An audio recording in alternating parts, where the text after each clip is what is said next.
दर्शकों, अग्रवाल धर्मशाला का जो मुद्दा हमारे चैनल ने उठाया है, इस मुद्दे को हमसे पहले किराड़ी विधानसभा में रहने वाले RWA प्रधान जी श्री संत कुमार शुक्ला जी ने उठाया था इस मुद्दे को। और इस मुद्दे को जब इन्होंने उठाया था तो कुछ लोगों ने ऑब्जेक्शन भी किया था कि शुक्ला जी, आपको इस मुद्दे को उठाने की क्या ज़रूरत है, आप अपनी समाज सेवा कर रहे हैं, आप अपने क्षेत्र में रहिए, आप अपने क्षेत्र में समाज सेवा कीजिए। आपका एरिया कर्ण विहार पार्ट 1 पड़ता है, लेकिन आप इधर आकर के आप क्यों इस मुद्दे को उठा रहे हैं। इसी कड़ी में हम आज आपको लेकर के आए हैं संत कुमार शुक्ला जी से मिलवाने के लिए, और वो अपनी जुबानी आपको बताएंगे कि जब उन्होंने इस मुद्दे को उठाया था तो उनके साथ में क्या क्या दिक्कतें आई थी।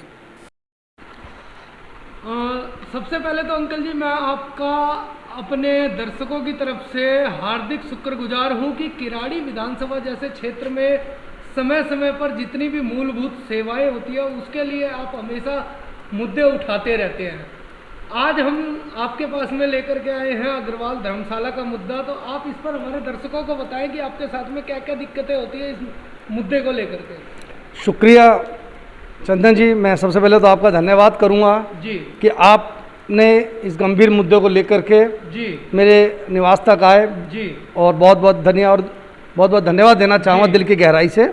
और आप जैसे पत्रकार ही हैं जो समाज के अंदर एक दूरगामी दृष्टि से काम कराने में सफल हो सकते हैं। मैं दर्शकों को ये बताना चाहूँगा कि किराड़ी की बड़ी भयंकर स्थिति थी जी।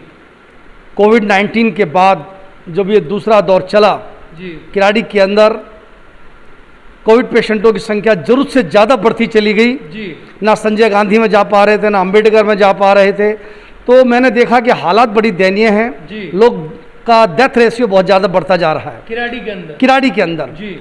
एक दिन में 20 से 22 डेड बॉडी चलने के बाद जी 10 से 15 डेड बॉडियों को वेटिंग लिस्ट के टोकन मिलते थे जी। या दूसरी जगह उनको भेजा जाता था। बड़ा मुझे कष्ट हुआ। मैंने क्षेत्र का दौरा किया। दौरा करने के बाद मैंने पाया कि कुछ ना कुछ मामला उठाना चाहिए, क्योंकि ना तो मेंबर ऑफ पार्लियामेंट किराड़ी को देख रहे हैं, ना ही member of legislative assembly mister Rituraj ji देख रहे हैं, ना ही उनके कार्यकर्ता देख रहे हैं। मतलब बिल्कुल वीरानी सी विधानसभा पड़ी थी। तो मैंने 25 अप्रैल को आकर के फेसबुक लाइव के माध्यम से ये मुद्दा उठाया था। जैसे ही मैंने फेसबुक लाइव के माध्यम से उठाया, 26 तारीख को विधायक जी का फ़ोन आया था मेरे पास कि शुक्ला जी क्या बात है, मामला क्या। मैं कहा जी मामला यह है हालात का। मैंने पूरी किराड़ी विधानसभा की उनको व्यथा बताई। तो सर, यहाँ के विधायक को भी यहाँ के बारे में, मुद्दों के बारे में नहीं पता था? मुद्दों के बारे में जरूर पता था, लेकिन उन्होंने साथ मेरे फेसबुक लाइव आने के बाद जो मुद्दे उजागर हुए उनको मेरे से रिपीट करना चाहते होंगे, जानबूझ करके क्रॉस करना चाहते होंगे। तो मैं तो बेबाक, मुझे कभी भी किसी से इसी को दबाव में राजनीति नहीं करता हूँ। मैं हमेशा से, आपको पता है कि किराड़ी की जनता के लिए मैं तन मन धन से आगे रहता हूँ। मैंने मुद्दा उनको बताया। तत्काल आनन फानन में उन्होंने 26 अप्रैल को deputy commissioner north west revenue को एक पत्र के माध्यम से महाराजा अग्रसेन धर्मशाला है इंदिरा एनक्लेव पार्ट 1 में, उसमें 70 बेड का अस्थायी कोविड सेंटर बनाने के लिए उन्होंने पत्र लिखा। मुझे भी इस चीज़ की खुशी हुई कि चलो भाई विधायक ने प्रयास तो किया। लेकिन मैंने देखा अभी लगातार मैं उस पर नज़र बनाए हुआ हूँ, हालात इतनी खराब है, इनकी नीयत खराब है। एक विधायक के लेटर को डीसी तवज्जो नहीं दे रही है। और जबकि बराबर में मैं बादली विधानसभा गया, अजय यादव जी की विधानसभा में, विधायक के अपने ऑफिस में उन्होंने वहाँ बेड लगा रखे हैं, अपने ऑफिस के अंदर पेशेंट लेटे हुए वहाँ पर। लेकिन सर, यहाँ के तो विधायक भी अपने क्षेत्र से गायब हैं। यहाँ मेरे को जानकारी मिली, पहले मुझे भी पता था कि क्षेत्र से गायब है, लेकिन उनकी घर में डेथ हो गई है चाची जी की, और चाचा जी की डेथ हो गई थी, उस चक्कर में वो गांव गए हुए हैं। लेकिन कितना भी कोई दुख दर्द में होता, मैंने उनके दुख के साथ उनकी संवेदना भी, मेरी संवेदना उनके साथ है। हमारा विधानसभा अध्यक्ष भी उनकी पार्टी का, उनको भी 25 साल की पत्नी उनकी एक्सपायर हो गई थी, मुझे दुख है उनके साथ। लेकिन विधायक जी का ये कर्तव्य बनता है कि अपने प्रतिनिधियों को यहाँ डेप्यूट करे, लगातार उसकी मॉनिटरिंग करनी चाहिए उनको, ताकि इस भयावह स्थिति में आज विधायक पर सबकी नज़र है। लगभग 7.5 से 8 लाख की जनता है, पूरे सभी की उनको नज़र, क्योंकि कारण है कि विधायक एक ऐसा प्रतिनिधि है दिल्ली सरकार का जिसको कि आज इन सब का काम कर सकते हैं।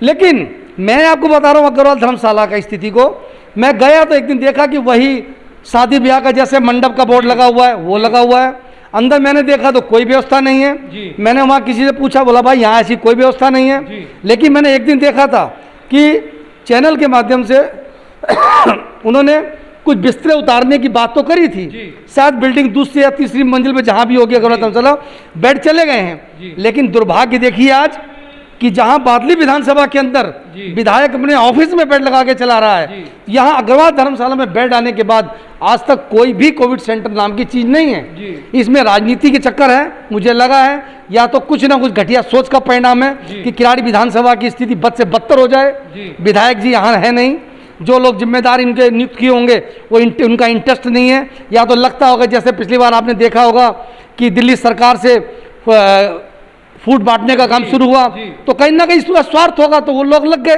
सर ये फूड बांटने की बात अगर आप करते हैं तो आपकी इस विधानसभा में भी प्रवासी मजदूर वर्ग के लोग बहुत ज़्यादा रहते हैं, जिनको आज के टाइम इस लॉकडाउन में खाने पीने की काफ़ी दिक्कतों का सामना करना पड़ रहा है। तो आपके इस क्षेत्र में दिल्ली सरकार ने कितनी जगह ये फूड बांटने का काउंटर लगाया हुआ है? वो मैं बताऊँ, पहले यहाँ किराड़ी प्राइमरी स्कूल के अंदर था, यहाँ बंद कर दिया गया, इसके बाद मुबारकपुर ले गए हैं। मुबारकपुर स्कूल में ये 250 आदमी सुबह 250 आदमी शाम की बांटने की व्यवस्था कर रहे हैं। तो सर यहाँ से बंद करने का कारण क्या हुआ? इन्होंने कहा था यहाँ वैक्सीनेशन सेंटर बनाएंगे, ना वैक्सीनेशन सेंटर बना और ना वो जो फूड का सप्लाई हो रहा था वो भी यहाँ से खत्म हो गया। ना वैक्सीनेशन सेंटर चालू हुआ और ना फूड की सप्लाई हो रही है यहाँ पर। अभी सर आपकी इस विधानसभा में कितने जगह वैक्सीनेशन चल रहा है? वैक्सीनेशन केवल यहाँ पर लक्ष्मी विहार, निठारी स्कूल, ये 2 ही जगह मुझे नज़र आ रहा है। बाकी हाँ, जो एक किराड़ी प्राइमरी डिस्पेंसरी में चला करता था वो भी 45 साल से ऊपर के बंद कर दिया। बड़े लोग दिक्कत में बहुत परेशान हो। इसका क्या कारण था सर जो यहाँ से बंद हो गया? दिल्ली सरकार की अपनी योजनाएं हैं लोगों को हरासमेंट करने की। अच्छा वाला चल रहा था, डिस्पेंसरी में था, आज इस सेंटर को सुल्तानपुरी ले गए हैं। सुल्तानपुरी लेकर क्या कि यहाँ से लोग कहाँ जाएंगे? 45 वर्ष के ऊपर बुजुर्ग हैं, चलने में दिक्कत हो, आने में दिक्कत है, कोविड का माहौल है, वहाँ कितनी भीड़ ऑलरेडी होगी। लेकिन लोगों को कोई समझ नहीं है, सरकार की कोई नीति साफ सुथरी नहीं है इसके अंदर। अच्छा सर, जिस प्रकार से दिल्ली सरकार ने इस समय यहाँ दिल्ली में लॉकडाउन लगाया हुआ है, इस लॉकडाउन से आप कितने खुश हैं? लॉकडाउन से खुश क्या, ये तो मैं लॉकडाउन को लॉकडाउन मान ही नहीं रहा, क्योंकि लॉकडाउन ये मध्यम वर्ग तो वैसे मरवा दिया है। आपने देखा ट्रांसपोर्टेशन आपकी चल रही है, व्यवस्था चल रही है, कोई लॉकडाउन का कंट्रोल का मामला है नहीं इसका। लॉकडाउन लगा तो पहले एक बार जो लॉकडाउन कंप्लीट लॉकडाउन का मतलब लॉकडाउन यदि सरकार की तरफ से लगाया पिछले वर्ष, हाँ वो लगा था लॉकडाउन, लगता है लोगों, अब तो लोगों को किसी चीज़ का डर है ही नहीं, खुले हम घूम रहे हैं, इन्फेक्ट हो रहे हैं। आपको बताएं यहाँ के दिल्ली सरकार की नाकामी है कि जो लोग पॉजिटिव होकर इलाके में घूम रहे हैं उनकी आइडेंटिफिकेशन नहीं हो पा रही है। किसी घर के आगे स्लिप होती थी, कोई आइडेंटिफाई होता था, लग ही नहीं रहा कि लॉकडाउन है, किसी को कोविड पेशेंट है, कोई इन्फेक्ट हो रहा, संख्या इसीलिए ज्यादा बढ़ रही है इसके। सर जैसा कि आप देख रहे हैं दिल्ली सरकार की तरफ से दिन पर दिन आंकड़े आ रहे हैं कि कोरोना के मरीज दिल्ली में अब कम होते जा रहे हैं, केसेस कम हो रहे हैं, ये लॉकडाउन का असर है, ये आपकी दिल्ली सरकार बता रही है, इस पर आपका क्या कहना है? ये दिल्ली सरकार की अपनी नीति है। जब टेस्टिंग ही बंद कर दी उन्होंने, टेस्टिंग 50% से कम कर दी है, जब टेस्टिंग होगी नहीं तो केस आएंगे कहाँ से? जब टेस्टिंग ही नहीं होंगे तो केस आएंगे कहाँ से? ये तो आप। और सर एक सवाल और मेरा चलते चलते आखिरी, कि जिस प्रकार से आपकी इस विधानसभा में ना तो कहीं टेस्टिंग हो रही है और इक्का दुक्का जगह वैक्सीनेशन हो रही है, यहाँ के विधायक भी क्षेत्र से गायब हैं, एक कोविड केयर सेंटर बनना था वो भी आज जर्जर हालत में पड़ा हुआ है, सामान ला के रखा हुआ है, लेकिन वहाँ किसी प्रकार की सुविधा नहीं है। इस पर आप हमारे दर्शकों के माध्यम से दिल्ली की सरकार को क्या कहना चाहते हैं? मैं आपके चैनल के माध्यम से दिल्ली की सरकार से यही निवेदन करूंगा कि जो 70 बेड का अस्थायी कोविड केयर सेंटर अग्रवाल धर्मशाला में बनाने के लिए विधायक जी ने पत्र लिखा है, उसको ये तत्काल चालू करें, क्योंकि आज नहीं 10 दिन बाद काम आने वाली बात है, और नियत इनकी नहीं है तो उसका एक लिखित हमें जवाब दे दें, लिखित में जवाब दें, ताकि किराड़ी के लोग और कोई व्यवस्था कुछ सोच लें। और सर टेस्टिंग के मामले में आप क्या कहना चाहते हैं? टेस्टिंग तो मैं चाह रहा हूँ टेस्टिंग करवाएं ज़्यादा से ज़्यादा, टेस्टिंग हो नहीं रही है। प्राइवेट टेस्टिंग जो कराते हैं उसके आंकड़े सरकार के पास जाते नहीं है, और उसका परिणाम है कि उसके आंकड़े जाते नहीं, तो यहाँ कंटोनमेंट जोन बनाती नहीं एसडीएम। मेरी एसडीएम से इस मुद्दे पर बात हुई थी, एसडीएम से आपकी इस मुद्दे पर बात हुई थी जी। आपके क्षेत्र में आपके अनुसार कितने पेशेंट होंगे अभी? मेरे यहाँ 7 से 8 पेशेंट हैं जी, उनको लगातार मैं गली वालों के माध्यम से उनको मॉनिटरिंग करता रहता हूँ। गवर्नमेंट की तरफ से किसी प्रकार की कोई मॉनिटरिंग गवर्नमेंट की तरफ से मॉनिटरिंग नहीं है, उनको हमने होम आइसोलेशन करा दिया है। आपने अपने बेस पे करा रखा। हमारे एक डेथ भी हुई है, जहाँ डेथ हुई है तो हमने वहाँ पर्सनल अपने लोगों को थोड़ा अवेयरनेस के लिए बोल दिया है, क्योंकि यहाँ तो देखा कि ना बीजेपी की निगम पार्षद हैं, उसको सैनिटाइजेशन से कोई मतलब नहीं है, सैनिटाइजेशन भी नहीं मतलब नहीं जी। इसके बाद में ये सोचे कि विधायक पिछली बार दिल्ली जल बोर्ड के टैंकर भी आए थे सैनिटाइजेशन के लिए, दबादब। अब तो वो भी कुछ नाम मात की चीज, ना जल बोर्ड आ रहा है ना एमसीडी के अधिकारी आ रहे हैं, कोई सैनिटाइजेशन का मतलब नहीं। बड़ी भयानक स्थिति बनी हुई है। बहुत बहुत धन्यवाद सर आपका, जो आपने इन मुद्दों पर रोशनी डाली हमारे चैनल के दर्शकों को। नमस्कार साथियों, आज हम मौजूद हैं दिल्ली के किराड़ी विधानसभा के अग्रवाल धर्मशाला में। ये वही अग्रवाल धर्मशाला है जिसमें विगत 26/4/2021 को यहाँ के विधायक ऋतुराज झा द्वारा एक लेटर लिखा गया था, जिस लेटर में उन्होंने डिमांड की थी कि इस अग्रवाल धर्मशाला में किराड़ी की जनता के लिए 70 बिस्तरों वाला कोविड केयर सेंटर खोलने की। उस कोविड केयर सेंटर में ऑक्सीजन युक्त बेड लगाए जाने थे, जिसमें 70 बिस्तरों का ये बनना था। अभी हम मौजूद हैं इसके ग्राउंड फ्लोर पर, और मैं अपने कैमरा पर्सन से गुजारिश करूँगा कि एक बार वो दिखाए कि यहाँ की हालत कैसी है। 26/4 से लेकर के आज 11 मई तक यहाँ पर आप देख सकते हैं कि ये एक बारात घर है, और यहाँ पर सामने में कुर्सी पे दूल्हा दुल्हन के बैठने की व्यवस्था है। किसी भी प्रकार की यहाँ पे कोरोना के मरीजों को रखने के लिए कोई व्यवस्था नहीं की गई है 26/4 से अब तक। और मैं अपने कैमरा पर्सन के साथ में अभी आपको इसके ऊपर के फ्लोर पर भी ले चलूँगा और वहाँ भी दिखाऊँगा कि वहाँ क्या है।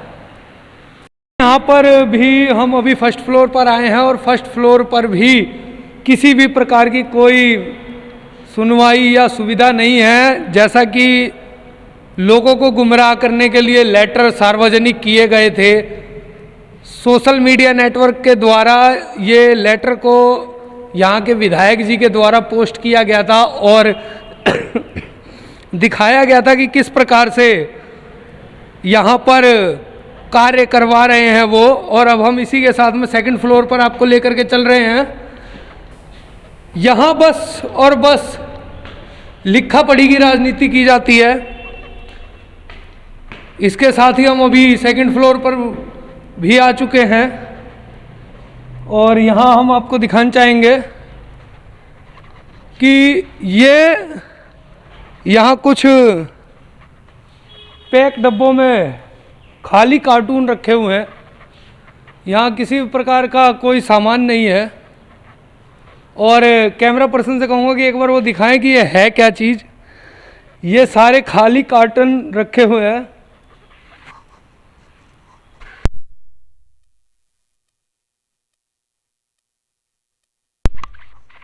ये कार्टून जो रखे हुए हैं ये एक बेड की तरह काम करते हैं, और इनके गद्दे भी रखे हुए हैं इधर पीछे में।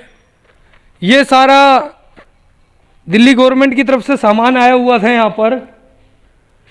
आप देख सकते हैं कि पीछे बेड हैं, और उनके ऊपर रखने वाले गद्दे हैं, तकिए हैं। ये सारा सामान यहाँ पर आया हुआ था, लेकिन यहाँ किसी भी प्रकार की कोई व्यवस्था नहीं की गई जिससे कि यहाँ पर मरीजों को रखा जा सके। और आप देख सकते हैं कि किस तरीके से यहाँ पर बस एक लेटर लिखा जाता है यहाँ के विधायक के द्वारा, और उस लेटर को लिखने के बाद में उसके ऊपर किसी भी प्रकार की कार्रवाई हुई या नहीं हुई, इसको बताने वाला कोई भी नहीं है। हम अभी जब अग्रवाल धर्मशाला में पहुँचे हैं, तो इस अग्रवाल धर्मशाला में यहाँ पर जो धर्मशाला की रखवाली के लिए चौकीदार नियुक्त है वो हमें नीचे मिले, और उन्होंने हमें बड़े ही आदरपूर्वक बोला कि जी यहाँ पर किसी भी प्रकार की कोई व्यवस्था नहीं की गई है, आप जाकर के स्वयं उसको देख सकते हैं। उनसे हमने अनुमति लेकर के और यहाँ ऊपर तक आपको दिखाने लेकर के